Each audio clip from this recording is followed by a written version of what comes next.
Alors Monsieur Jean Douce, pour ceux qui ne vous connaîtraient pas, vous faites partie de l'organisation du Tour de l'Aude.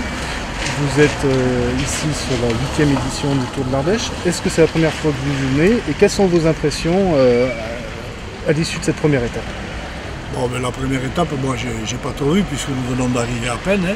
Mais je viens sur le Tour de l'Ardèche en invité parce que Alain Couréon est un ami et ça fait 5 ans que je viens.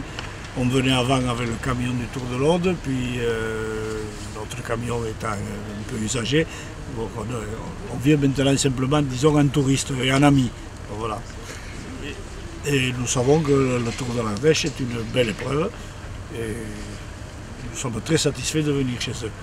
Alors justement, c'est une belle épreuve qui reçoit quelques-unes des plus grandes équipes du monde. Et là, Cervélo et Lotto, dès le premier jour, ont frappé un grand coup. Pour vous, est-ce que tout est joué ou...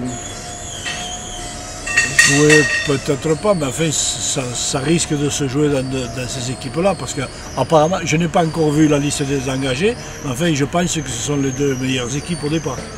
Alors, est-ce qu'il n'est pas un peu dommage de voir que dans le cyclisme féminin, tous les talents sont concentrés dans une seule et même équipe?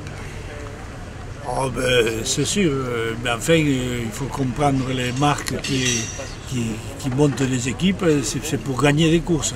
Donc il faut s'armer le plus possible des meilleures filles.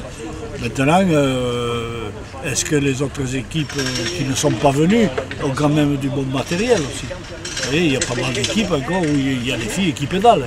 Il n'y a pas que ces deux-là, hein. On l'a vu sur d'autres épreuves. Notamment au Tour de l'Aude, qui reçoit chaque année le plus beau peloton de la saison. Et on a vaguement entendu dire que le Tour de l'Aude pourrait s'arrêter. Est-ce que vous pouvez nous confirmer, ou en tout cas confirmer les rumeurs? Oui, là je confirme. Voilà. Je n'en dirai pas plus, mais je confirme, c'est terminé. Définitivement terminé, il n'y a plus aucun espoir que le Tour de l'Aude redémarre un jour? Non, non, non. Non, c'est terminé. D'accord. Et vous faisiez partie de l'organisation du Tour de l'Aude déjà à l'époque où c'était une course masculine. Ouais. J'imagine que vous avez de nombreux souvenirs. Qu'est-ce que vous retiendrez de toutes ces années? Oh là là, il y a beaucoup de choses à retenir parce que dans les Tours de l'Aude masculins, on a vu quand même les plus grands champions venir sur notre course. Et à part Merckx et Anquetil, après tout le monde est venu.